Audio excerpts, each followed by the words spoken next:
A yanzu wasu rahotanni daga cikin birnin Gaza suna fitowa inda suke bayyana cewa mayakan Hamas sun kai farmaki akan wani sansanin sojojin ƙasar Isra'ila wanda yake kudancin zirin na Gaza. Rundunar dakarun sojin ta Hamas wato Al-Qassam Brigade ta fitar da sanarwar cewa inda ta bayyana cewa ta kai wani sumame akan wani sansanin sojin ƙasar Isra'ila wanda yake kudancin Gaza wato sansanin Al-Ahwa, inda ta bayyana sumaman a matsayin wani shiga burtu da ta yi wa dakarun sojin na ƙasar Isra'ila na bazato. Kamar yadda mayakan suka wallafa a shafinsu na Telegram, sun bayyana cewa sun fafata ƙazamin fada tsakaninsu da dakarun sojin ƙasar Isra'ila daga nisan tazara, inda suka tabbatar da cewa sun bar sojoji da yawa na ƙasar Isra'ila a kwance, yayin da har zuwa wannan lokaci ba a bayyana adadin waɗanda suka raunata ko suka rasa ransu a yayin arangama ba. Ƙungiyar ta Al-Qassam Brigade ta kuma bayyana cewa ta yi nasarar fasa waɗansu manyan tankokin silke na yaƙi na ƙasar Isra'ila ta hanyar amfani da wasu manya-manyan makamai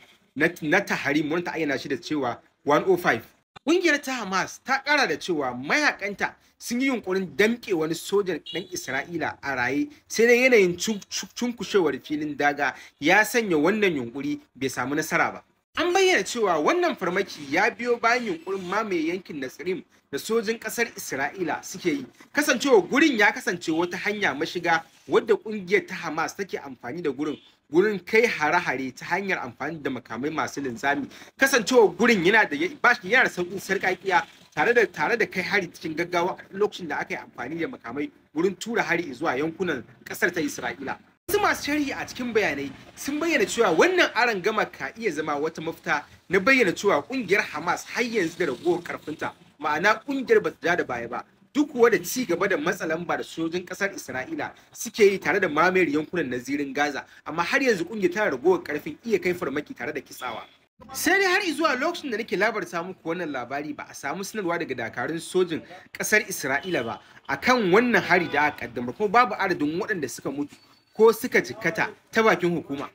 Ko a farkon satin nan da muke ciki ma rahotanni sun tabbatar da cewa an samu harba waɗansu makamai daga cikin arewacin Gaza zuwa wasu yankuna na mazaunan Yahudawa, yayin da ƙasar Isra'ila ta tabbatar da karkaɗe hare-haren, yayin da a ɓangare guda ƙungiyar ta Hamas ta amsa laifin kai waɗannan hare-hare. Ƙasar Isra'ila dai a baya-bayan nan ta jima tana zargar ƙasar Iran akan hannu gurin sake tura makamai ga ƙungiyoyin da suke yankin West Bank, inda ƙasar Isra'ila ta sanar da cewa tana ci gaba da mamayar gurin. Ƙasar Iran tana yin waɗannan abubuwan ne domin ganin ta kawo wa ƙasar Isra'ila tsaiko wurin samun tabbataccen zaman lafiya ga al'ummar da ta tsugunar a cikin yankin, kamar yadda ƙasar ta gabatar da wannan zargi. Sai dai har zuwa wannan lokaci mahukunta a ƙasar Iran ba su fito sun musanta wannan zargi da ƙasar Isra'ila ta zartar a kansu ba.